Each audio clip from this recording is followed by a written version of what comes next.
Hello, welcome back to another installment of SCP Readings with your reader here, Gmodon. Today we have a request from LOL Kid 618 for SCP-439. As always, there is a link in the description for you to follow along as I read out loud. So here is SCP-439. SCP-439 is an insect of unknown origin, somewhat resembling a grayish, semi-translucent Formicola auricularia, or a common earwig, approximately 2.5 centimeters in length.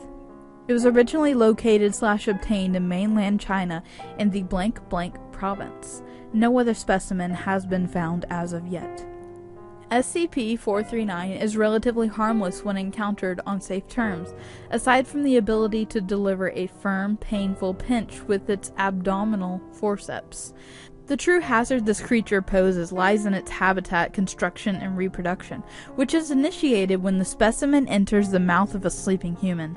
This will only occur with humans. Other life forms have been presented to SCP-439 and have been uniformly rejected. Upon location of a suitable host, the specimen will hide itself in the immediate vicinity and wait until the victim has fallen asleep. How it is able to determine the stage of sleep is unknown, but it has shown to be accurate in data expunged, times out of data expunged. Upon entering the mouth of the new host, SCP-439 will travel down the trachea and take up residence in one of the victim's lungs. In approximately 4 to 8 hours after awakening, the host will complain of chest pains and shortness of breath, followed shortly by abdominal cramping.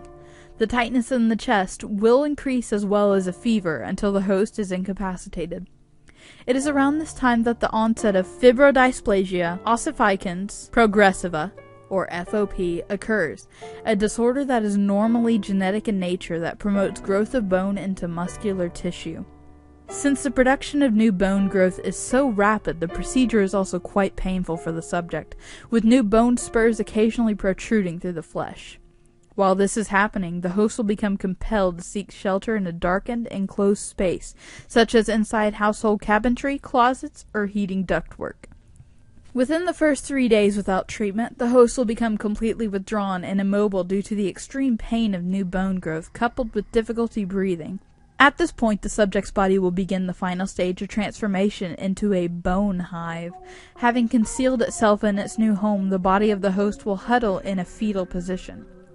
Entire proportions of the skeletal structure will shift along data expunged until the host body is roughly spherical in nature and reduced to 3/4 its original size. New bone protrusions will continue to grow and, if possible, anchor the body permanently to its new location. The skeletal structure is almost completely unrecognizable, having been converted to a round cage to protect the internal organs and colony. At this point, transformation is complete. The original queen that entered the host will have produced 20 to 30,000 offspring that function as workers, drones, and warriors in a typical insect hive hierarchy. Since only the queen is capable of reproduction, the rest of the hive's inhabitants are, fortunately, harmless save for large, strong abdominal forceps of the warriors. The interior of the original host is nearly unrecognizable as a human body. Certain organs are removed and used as food, while others are modified by the worker insects to serve as egg incubation chambers. An ingenious method exists of using the host's own digestive system to process pieces of organic materials collected by the warriors into a nutritive slurry that feeds both the colony and sustains the host hive structure.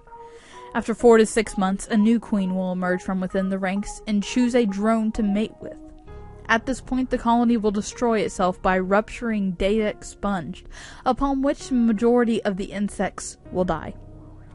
Workers and drones are unfit to survive outside the host hive, and warriors will abandon the site, wandering away, their tasks complete. No food will be consumed by warriors that isn't nutritive slurry produced by the hive of origin. The new queen will venture out, fertilized, to search for her own new hive. Incredibly, the trauma of evacuation is not what finally causes biological activity to cease in the hive, but starvation. So this is a bug of some kind, common earwig type bug, that's pretty small, and it was found in China.